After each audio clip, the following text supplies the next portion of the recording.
My name is David Barton Harris. My business is Barton Smart LLC, which came from a character I used to do a long time ago. I used to be involved in stand-up and had this character called Barton Smart. I started this trivia and entertainment business about 3 years ago for local businesses in the area, and kind of brought back this character, Barton Smart, and it became the centerpiece of this business, or the idea behind it. So you may have played trivia or something like that at Yes. like a bar or a brewery or restaurant or something like that. And really my client started in the beginning as bars, breweries, restaurants in the area as a way to get people to show up really on weeknights was kind of the issue, especially coming out of like COVID. It was really hard for a lot of restaurants to just have enough clients to stay open. Yes. And so, I was advertised as, this is an event I'm going to do. I'm going to host this, keep customers in a location for a couple hours. You'll make more money than it costs to hire me. And that was kind of the business model in the beginning. And the players around this area they're just great.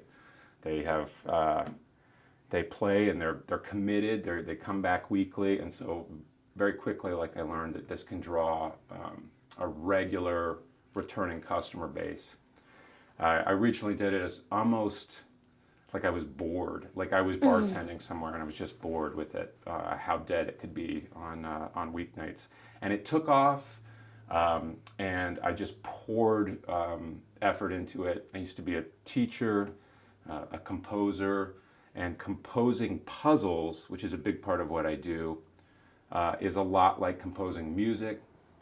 I realize I'm getting really into the weeds, but I really poured all this effort into creating games that are really engaging for a couple hours. And before I knew it, I had more and more clients, the clients being these breweries and restaurants. Yeah. And that's really the first type of client I had. And as the business has evolved, it's gone into other stuff, like just the team building events for corporate things, stuff like that. I'll do private events. I did something for teachers yesterday, like teachers on a teacher work day. So it was like their team building, reward for showing up to school a week earlier than any of their students. So stuff like that, I've really shifted the business into, and it's taken off. I'm just busy all the time, I feel like. That's good. Yeah. So that is kind of how the business works. I think what separates me from other trivia is really that I love puzzles. Like, I don't want it to just be about what you can recall in the moment, like what you know. Yeah. I feel like that limits how many people you can play for. Definitely like ages. But I like not just what you know, but what you can solve, especially within a time frame. So oh gosh, the pressure. it's a little bit, it's a little bit of hopefully a good pressure. Yes, no. And obviously a challenge that people like. Yeah. So one of my favorite things to do is write puzzles. I love writing crossword puzzles. Did you make this one? I write every crossword that I use. I just love them. I love doing them, and turns out I really like making them. And so you'll get something like this at the beginning of a night, and you'll work on this, or you'll have some of your team kind of working on this while you're also answering other questions. Cool. I love this. Yeah. So you're staying engaged, and hopefully for my clients, ordering more drinks and food as you do it. And that's kind of the idea behind it. Very, very nice. If somebody wanted to do some of your puzzles, would they be able to go online and find this too? Or is it only for the clients? These are specifically made for them. Yeah, I don't want to tell some of the players that come that they can just go to a website and download it. Very true. Yeah, very smart. I want my clients. Yes. I still see my clients as the brewery owner and the restaurant owner. That makes sense. I want them to benefit from the people being there. So occasionally I do get requests. Can you send me that crossword? Not at this stage. Yes. As the business grows, it may turn into a subscription service. There you go. With the idea that, you could be a brewery in Denver or something like that and pay a monthly fee to have my content streamed so that you could play that in any bar in the That would be country. so brilliant. Well, it's good, right? Yeah. I just need a little help getting there. Yes, right? Yeah, it's been a one-man show for the longest time, and then I started to hire people when I would be double booked. I love to go out and host. I really love the relationships with the players. So it always breaks my heart a little bit when that happens and I can't be there. But I've been able to hire other hosts, when I personally can't be there. Yes. But they're using my content. Nice. Yeah. I love that. And can you give me a little bit of a background of how you got into this industry? Like what started all this? Were you just a kid just solving puzzles and knew this is what you wanted to do? I wish I could, Liliana. It's just so weird. I feel like I was always that kid. I love it. I loved puzzles. I got a master's degree from 2019 to 2020 in music composition, which I've always loved. And I really thought at this stage in my life I'd be a music professor. And I think COVID switched things up enough that it kind of threw me off, but in a good way. And now writing puzzles kind of scratches that itch of composing. And the feedback's incredible. Like I can spend a couple days working on a puzzle and give it out to people and immediately get response from it. Whereas if you're a composer, you kind of spend weeks or months just by yourself and your works may never even get heard. So that, I think, is where it came from me personality-wise, but it was a bit of a fluke just how it worked out. Like I said, I was bartending at a place, and, I'd make all, it was like we were coming out of COVID. I wasn't ready to start a PhD program, and so I was in the area, and I just started bartending, and I'd have good nights, and then there might be a weeknight where just nobody shows up. I was about to quit when I asked the owner, have you ever thought about doing some events? He was like, of course. What do you have in mind? It kind of put me on the spot to create a little business model for trivia.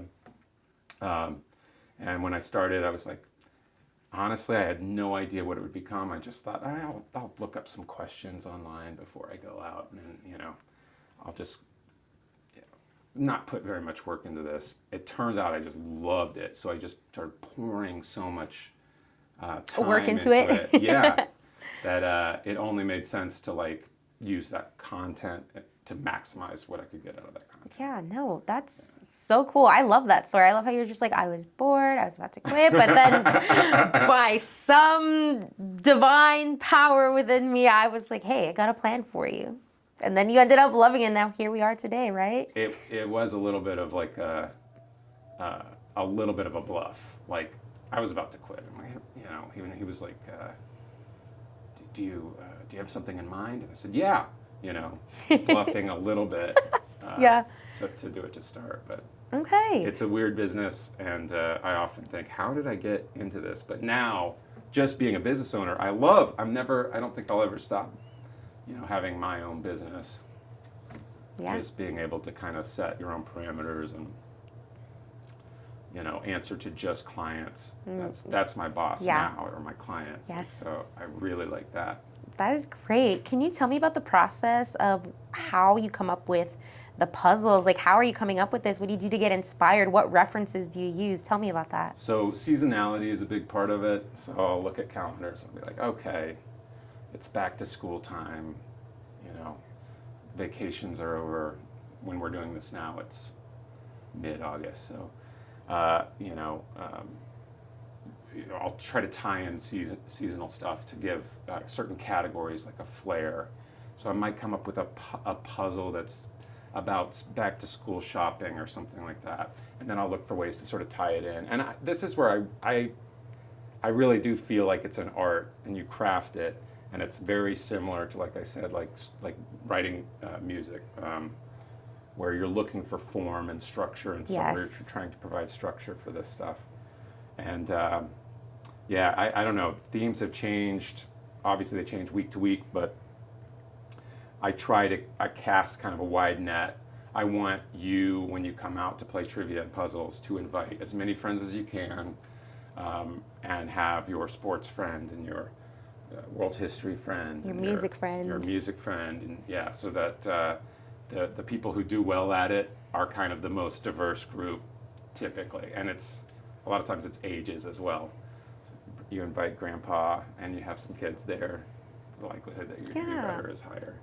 But in terms of inspiration, yeah, I don't know. I think just as an artist, like a lot of the training that I've had in music, and I've done theater and acting and stuff like that, kind of led me to this point where you're looking to be inspirable, and those skills in terms of like, how you get ideas or how you develop ideas are used in the business world, which I love. Mm-hmm. Not sure if that answers your question. Yes, that does. I get all your references and how you want everybody to be a part of it, and you don't just want just one type of knowledgeable person on a subject to be in that. You totally want to get everybody involved and make sure that you're hitting all those niches of subjects and all that. Yeah. And like I said, what I really like is being at the events and watching these aha moments. It's like an escape room. It's like people, I figured it out. And I love seeing them do that. You're like, that's my puzzle that they're reacting to. Yeah, they're like... They get it. They're getting on the same wavelength I was on when I was making it. And I just find that really satisfying. I'm sure. So... that's great. Yeah. I love it. Thanks for sharing that. As an entrepreneur or business owner, how are you using social media or marketing, or if you do, to get the word out about your services and what you provide, and just like maybe giving them little sneak peeks of what they could get? You said it.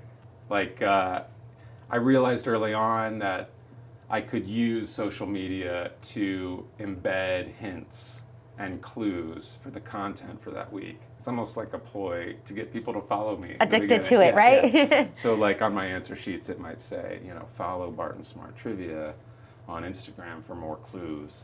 And the people who kind of stay engaged through that will look for hidden things. Clues. I love that. That's so engaging. It is engaging. It gives them a reason to watch the whole video or whatever, So every week I announce what the categories are going to be. I try to sneak in clues where I can. Typically, it's been Instagram. It's been kind of the easiest channel, I would say, for the players. Yeah. But again, that group, the players, I'm definitely beholden to, but they're not the direct customer. My customer is the brewery, yeah. So that's a little different, like how you specifically market to them, but it basically comes down to, let's both make money. Yeah. You'll pay me a percentage of the sales for this night, and we'll make more money together than you would. Yeah. Not hiring me. Mm-hmm. I think also maybe if you have like people who like your stuff, maybe they're out of state, maybe they're in another city. If they like your type of content or the type of puzzles that you do that they've seen, or maybe they've gone to one of your previous trivia shows and they know that you were the creator of it, they could request it in their town, and they could spread the word of that, or be like, hey, ask your local brewery, bar, wherever to bring me in if you want some of this content. Rally up your friends and see if I can come over there and bring more stuff. It'll be a party, something like that. I think maybe that would be cool. It's definitely a pretty portable model. It could be in different places. That said, I've benefited from getting a reputation in this area and building up good relationships with a lot of people. So yeah, so hopefully other people who are listening who own breweries, because we've had some people who do have wineries, breweries, and they're looking for something to spice up their night or for their clientele or switch it up a bit, who have not had maybe a trivia night. Yeah. Hit Barton Smart Trivia and Puzzles up. Yep. Love the shirt. It helps me so much. Yeah. Oh, okay. Yeah. Because it's like a cue card for you. Yes, that's right. That's right. The back of this shirt is a crossword puzzle. Okay. Love that. I'll have to check the back out later, because right now we're in a situation where we can't. That's fine. Thank you. Yeah, I understand. Thank you very much. And now, where do you hope to see yourself in the next 5 years with your company? I know we talked about the subscription, but maybe anything else? Yeah, I think scaling it, there's kind of two main ways that it could scale. And one would be to think locally and hire a staff that can go out and get as many places in the area as possible. And it's not my favorite way. I would rather kind of leapfrog that to using technology to scale it. So in 5 years, I'd really like there to be a show of the week's content that you could see on YouTube. So I would love to turn this into an actual kind of live show with a small film crew that could come by and film each week, almost kind of like a gritty Jeopardy, Okay. where you could watch at home. This would be a week after the content had been made available to, all the restaurants. Yes. And just use that to build up this platform of, this is a brand now that people can request in different cities or something like that. Yeah. So, yeah, I would love to turn this into essentially a YouTube channel or a web series or something like that, or who knows, maybe pitch it to a bigger type of production company. Yeah. That could, like I said, turn it into a grittier Jeopardy. Yeah, that you would play along, at Yeah. home or whatever.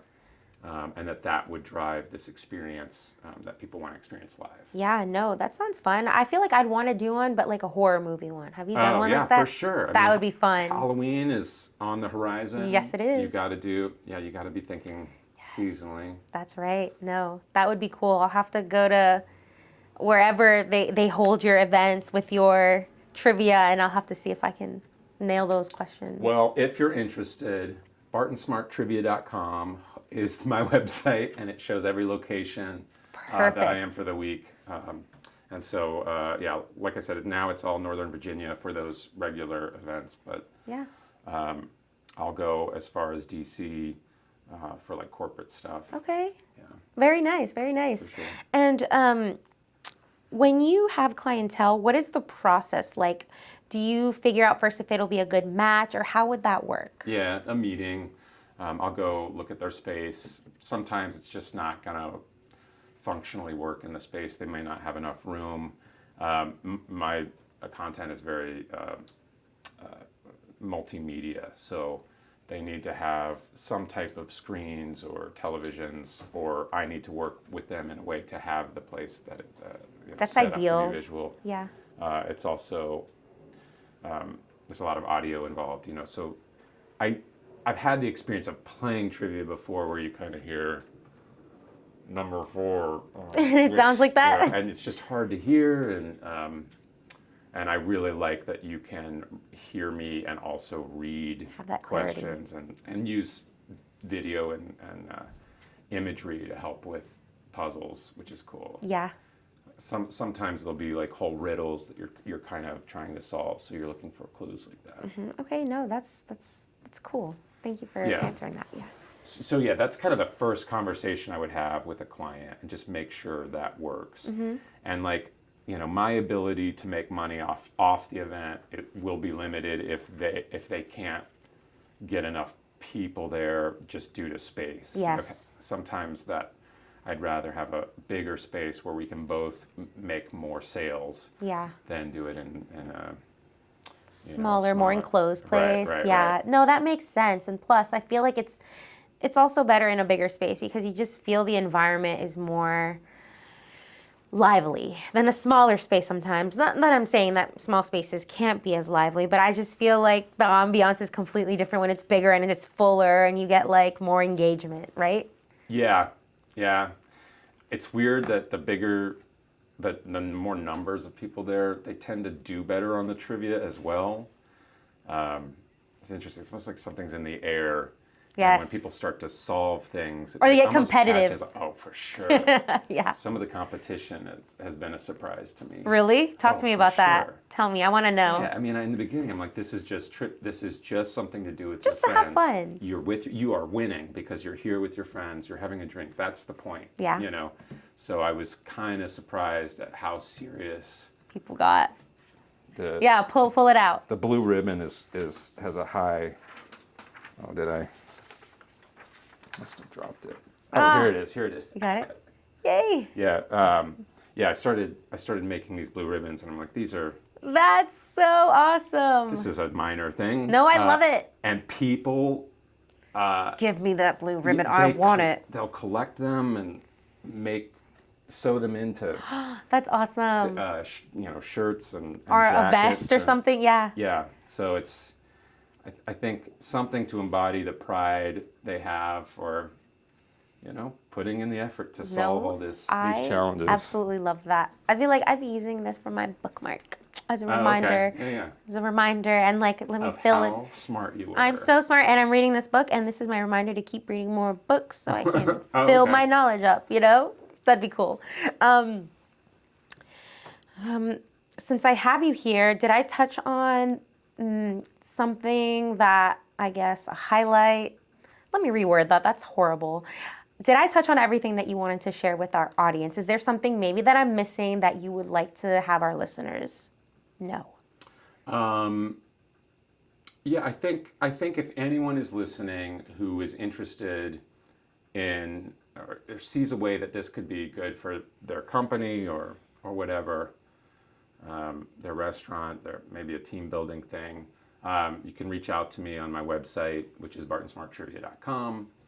There's a little form, contact form, and it's there is quite a lot of flexibility. So I would just encourage listeners who think that this might be effective to just reach out, and even if you don't own a restaurant or something like that, there's kind of a lot of cool stuff we can do. Yeah, like what about weddings or birthday parties? I was going to say that. It's Yeah, weird, say it. Liliana. Our minds, we're in sync. I did this wedding in July. It was great. It was so fun. It was the content was specifically themed to the couple. So it was. Oh like, wow! So how you well, customized that. Mm-hmm. Yeah. I'll definitely customize stuff. How well do you know the bride and groom?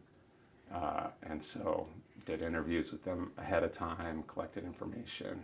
How fun! And turned that into content. And yeah, with stuff. Sometimes it can be more like a game show than you're sitting at a desk, filling stuff out. Like Yeah. That. Yeah. So sometimes it'd be very active. Come on down, buzzers, stuff like that. I'm sure best friends or like bridesmaids are just like, oh, I was supposed to know that. How did you know that? I didn't know. I thought I was spent your a best summer friend. in Portugal. Oh, where's my invite? Right? Yeah. Like, why does Trixie know that about Right. you? I thought we were best friends. This game is just going to cause drama. I'm kidding. No, it's to have fun, obviously. No, it just brings people together. Yes, absolutely. All right. And so for my last question, is there maybe a motto or a mantra that you like to live your life by that you maybe find inspiring and would like to share with our listeners? Yeah, let's see if I boil down this sentiment into a mantra. Okay, give it to us. I think that being a business owner has allowed me to work every single minute of every single day that I am working towards improvement, because there's so much accountability for it. And I think I guess this is geared towards people who may be considering their own businesses. I would say do it. I think small businesses especially allow you to pour yourself into a livelihood in a way that it's been far more satisfying to me than any type of, I guess, corporate job I've had. Okay. So I guess it kind of comes down to, it doesn't feel like work if it's all your passion. Yeah. No, absolutely. And it shows. I can see like the passion in your smile when you talk about when you come up with something and you see those people's faces when you're like, yep, that's exactly it. I wrote it just for that and you got it. Thanks, homie, there. Feels so good. So seen, validated. I'm validated. There you go. Yeah. No, but thank you so much for being on the podcast. Of course. Thank you, Liliana. Yeah, absolutely. Appreciate it.